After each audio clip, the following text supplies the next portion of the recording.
আমি আইডিয়াটা দিচ্ছি আপনাদের সাথে শেয়ার করার জন্য। আমার পিছনের নেতৃবৃন্দ যারা একটু পিছনে পড়ে গেছেন, আমরা সুন্দরবন নিয়ে কথা বলছি, শুনতে পাচ্ছেন এদিকে? আপনারা এই লন্ডনে যারা বাস করছেন বা যুক্তরাজ্যে যারা বাস করছেন, এখানে কয়েকটি বড় বড় পার্ক আছে যেখানে জীবজন্তুগুলি খোলা ওপেন ঘুরে বেড়ায়, বরং মানুষ যারা যায় তারা গাড়ির ভিতরে থাকে। Yes, safari park. আচ্ছা ধরেন আমরা কি সুন্দরবনে একটা ওয়াটার বেস সাফারি পার্ক বানাতে পারি, যেখানে যেখানে নদীগুলোকে, সুন্দরবনের ভিতরে খাল নদীগুলোকে পুনর্খনন করে আমরা কাভার্ড বোটের মধ্যে থাকবো এবং সুন্দরবনের ভিতরে বাঘ বলেন বা অন্যান্য জীবজন্তু যেগুলো আছে সেগুলো ঘুরে বেড়াবে। ওয়াটার বেজ একটা সাফারি জঙ্গল আমরা স্থাপন করতে পারি। কে পারে? ওকে, তাহলে ইনশাআল্লাহ পারা যাবে, যার মাধ্যমে দুর্লভ জীবজন্তু সম্মিলিত থিম পার্ক আমরা তৈরি করতে পারি। আমি আশা করি যে, আমি ব্যক্তিগতভাবে বিশ্বাস করি যে এই কাজগুলো যদি আমরা করতে পারি বা ট্যুরিজমের এই কাজটা যদি আমরা করতে পারি, তাহলে বর্তমানে সাধারণত এভারেজে বাংলাদেশে পর্যটকের সংখ্যা কত এটি বলতে পারেন কেউ? অন অ্যান এভারেজ বছরে আপনার ইফতার খাওয়াটাই বন্ধ করে দেওয়া হচ্ছে। পিছন থেকে কেউ বলতে পারবেন বছরে? 1 লক্ষ, যেটিকে আমরা খুব ইজিলি টার্গেট করে 15 লক্ষতে উন্নীত করতে সক্ষম হব। এটি আমার বিশ্বাস। এবার আসুন একটি অ্যাড বা বিজ্ঞাপন বাংলাদেশের টিভি চ্যানেলগুলোতে প্রায় দেখা যায়, সেই সাবজেক্টটা নিয়ে আমরা এবার আলাপ করি। নগরায়ণ। রাজধানী ঢাকা এবং এর আশেপাশে এখন প্রায় 2 কোটি মানুষ বাস করে। জনজীবনের অবর্ণনীয় বিপর্যস্ততা রোধে যানজট নিরসন করা প্রয়োজন। ভূতাত্ত্বিক কারণে আমাদের পক্ষে হয়তো আন্ডারগ্রাউন্ড করা কঠিন, তাই ঢাকার চারধার ঘিরে ওভারগ্রাউন্ড রেল চালু করা প্রয়োজন, যেন তা নগরীর প্রধান স্থানগুলোকে ছুঁয়ে যেতে পারে। আশেপাশের জেলাগুলোর সাথে দ্রুতগতির রেল সংযোগ চালু করা প্রয়োজন। ঢাকা থেকে বের হবার এবং ঢাকায় ঢোকার নতুন নতুন রাস্তা তৈরি করা এবং একই সাথে নিকটস্থ জেলাসমূহে পরিকল্পিতভাবে স্যাটেলাইট সিটি গড়ে তোলা প্রয়োজন, সকল নাগরিক সুবিধা দিয়ে, যার ভেতর সকল নাগরিক সুবিধা থাকবে, যেন বিপুল সংখ্যক মানুষ সেখানে বাস করেও ঢাকায় প্রতিদিন যার যার প্রাত্যহিক কাজের জন্য যাতায়াত করতে পারেন। পর্যাপ্ত নগর ও ব্যবসা সুবিধা প্রদানের মাধ্যমে আমরা ঢাকায় অবস্থিত কলকারখানাগুলো বাইরের শিল্পপল্লীতে স্থানান্তর করতে পারি। আমার পিছনের নেতৃবৃন্দ একটু অস্থির হয়ে গেছে, তার রোজা ধরেছে। আপনারা যদি একটু কোয়াইট হন তাহলে বাকিটা আপনাদের সাথে শেয়ার করতে আমার জন্য সুবিধা হবে, চিন্তা ভাবনা। তেমনিভাবে নগরায়নের বিষয়ে আমি বলছিলাম, তেমনিভাবে অনেক সরকারি অফিস আদালতকে ডিসেন্ট্রালাইজেশনের মাধ্যমে আমরা পর্যায়ক্রমে অন্য অন্য জেলাগুলোতে স্থানান্তর করতে পারি। আসুন এবার আরেকটি সাবজেক্ট নিয়ে আলাপ করছি, যেই সাবজেক্টটা ইফতার খোলার সাথে সাথেই আমরা হাত বাড়াই যেই সাবজেক্টের দিকে। কি সেটি বলুন তো? খেজুর, পানি, যা জীবনের অপর্ণা। বৈশ্বিক সংকটের মুখে এবং ভৌগোলিক কারণে বাংলাদেশের পানি সমস্যা প্রকট। প্রায় 16-17 কোটি মানুষের নিত্যদিনের ব্যবহারের জন্য, কৃষির জন্য এবং অন্যান্য কাজের জন্য পানির প্রয়োজন। আমাদের এখন থেকেই পানির বিকল্প সবকটি উৎসকে কাজে লাগানো অত্যন্ত প্রয়োজন। বর্ষা মৌসুমে পানি সংরক্ষণের জন্য গড়ে তোলা প্রয়োজন জলাধার। কিন্তু এই যে জলাধার গড়ে তোলা প্রয়োজন, এটি সমাধানের খুব সহজ। নেতৃবৃন্দ, একটি প্রশ্ন করছি, মনোযোগ দিন, উত্তর দেওয়া লাগবে। এই যে জলাধার মানে তো নিশ্চয়ই আপনাদের ধারণা আছে কি সেটি? Reservoir, water reservoir. জলাধার মানে ওয়াটার রিজার্ভার। খুব ওয়াটার রিজার্ভার তৈরি করার সবচেয়ে সহজ পরিকল্পনা উপায় কোনটি বলবেন কি কেউ? না, মালিক সাহেব আপনি বলবেন কি? আপনি বলতে পারবেন না। Yes, আমাদের শহীদ রাষ্ট্রপতি জিয়াউর রহমানের খাল খনন একমাত্র উপায় হচ্ছে বাংলাদেশের ওয়াটার রিজার্ভ সত্যিকারভাবে গড়ে তুলতে হয়। যদি দেশ জুড়ে সমন্বিত প্রচেষ্টায় নদ নদী খাল বিল ও পুকুর খনন করা প্রয়োজন। বাড়াতে হবে পানির পিউরিফিকেশন প্রকল্পের সংখ্যা।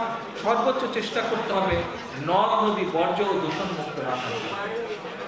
আসুন আরেকটি সমস্যা, সেটি নিয়ে সংক্ষেপে আমি আলাপ করছি, খুবই সংক্ষেপে। বিদ্যুৎ আমাদের একটি বিশাল সমস্যা। কেবল কয়লা, গ্যাস বা তেল থেকে বিদ্যুৎ উৎপাদনে মনোনিবেশ না করে একই সাথে অন্যান্য উৎসেরও সৎ ব্যবহার করা প্রয়োজন, যেমন সোলার, উইন্ড, নিউক্লিয়ার, পানি। পাশাপাশি সর্বাধুনিক প্রযুক্তির ব্যবহার ঘটিয়ে এবং সীমিত সম্পদের সর্বাধিক ব্যবহারের সাথে আমাদের ধানের তুষ ও দৈনন্দিন বর্জ্য থেকেও বিদ্যুৎ উৎপাদনের উপযোগিতা যাচাই করা প্রয়োজন। অবশ্যই এই সকল বিষয় যারা বিশেষজ্ঞ আছেন এই বিষয়ে তাদের মতামতের ভিত্তিতে সিদ্ধান্ত গ্রহণ করা প্রয়োজন, যা দেশ ও জাতিকে উপকৃত করবে। নেতৃবৃন্দ, আসুন এরপরে আজকের এই অনুষ্ঠানে শেষ যে বিষয়টি খুব সংক্ষেপে আপনাদের সামনে আমি তুলে ধরতে চাই, সেটি হচ্ছে আমাদের বনায়ন বা গ্রিনারি। একটি দেশের মোট আয়তনের মিনিমাম কত পার্সেন্ট গ্রিনারি থাকা উচিত? থ্যাংক ইউ ভেরি মাচ, এটি খুব কারেক্টলি বলেছেন, অনেক ধন্যবাদ। 25%। অথচ বলা যায় বাংলাদেশে কি বলতে পারেন এখন সেটি নামতে নামতে কততে এসে দাঁড়িয়েছে? প্রায় 10%-এর কাছে। যাই হোক, আমার দেখে খুব ভালো লাগলো যে একটি অত্যন্ত গুরুত্বপূর্ণ বিষয় আপনাদের যথেষ্ট ধারণা আছে বা নলেজ আছে। Thank you very much. আসুন আমরা দেশের ভিতর থেকেই হোক বিদেশ থেকেই হোক দেশীয় উৎপাদনের সংমিশ্রণে 5 বছরে আমরা যদি ইনশাল্লাহ এর পরবর্তীতে সুযোগ পাই, দেশ পরিচালনা আমাদের দল 5 বছরে আমরা দেশে 5 কোটি বৃক্ষ রোপণ করার পরিকল্পনা, সেটি শহর থেকে প্রত্যন্ত গ্রাম অঞ্চলের বনায়ন কর্মসূচির মধ্যে থাকবে। এবং এমন সব বৃক্ষ আমাদেরকে বাছাই করতে হবে যাতে রয়েছে বহুবিধ ব্যবহার এবং গুণাগুণ।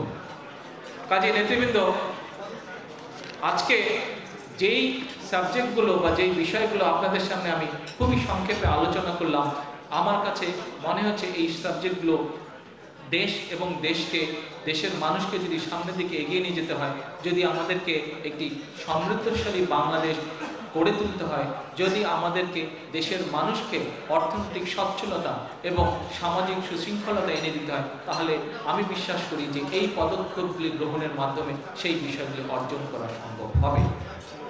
কারণ নেতৃবৃন্দ, আপনারা যেই মানুষটির আদর্শের রাজনীতিতে নিজেদেরকে নিয়োজিত রেখেছেন, যেই দলের রাজনীতি বা যেই দলের আদর্শে নিজেদেরকে নিয়োজিত রেখেছেন, সেই দল বা সেই মানুষের কিন্তু আরেকটি স্লোগান আছে।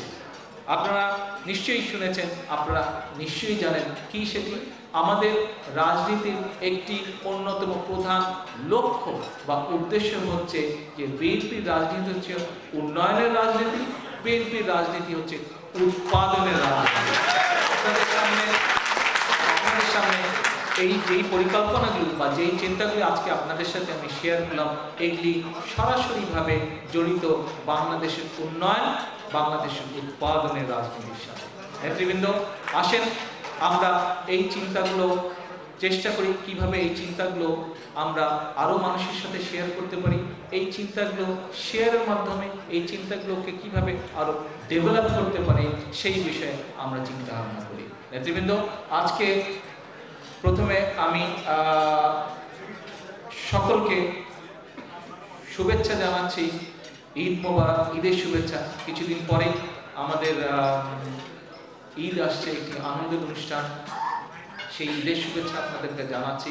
এবং ঈদের শুভেচ্ছার সাথে আমি আপনাদের উদ্দেশ্যে আরেকটি অত্যন্ত গুরুত্বপূর্ণ কথা বলতে চাই, সেটি হচ্ছে যে বাংলাদেশের রাজনৈতিক প্রেক্ষাপটে এখন বাংলাদেশের মানুষের কাছে একটি অত্যন্ত গুরুত্বপূর্ণ বিষয় হচ্ছে যে আগামীতে একটি নিরপেক্ষ এবং একটি স্বচ্ছ নির্বাচনের জন্য।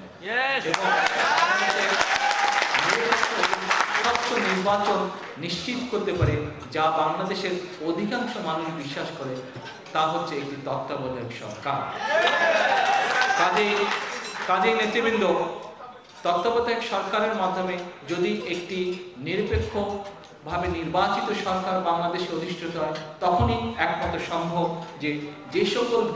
যে সকল বিষয়গুলো মানুষকে ঘিরে, মানুষের জীবনকে ঘিরে, দেশকে ঘিরে, দেশের জন্য সেই সকল পরিকল্পনা গ্রহণ করা সম্ভব হবে।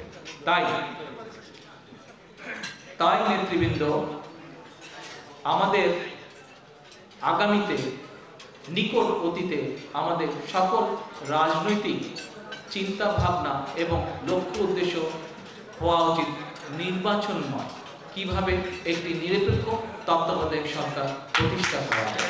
এর জন্য আপনারা বিদেশ থেকেও নেতৃবৃন্দ শেষ করি,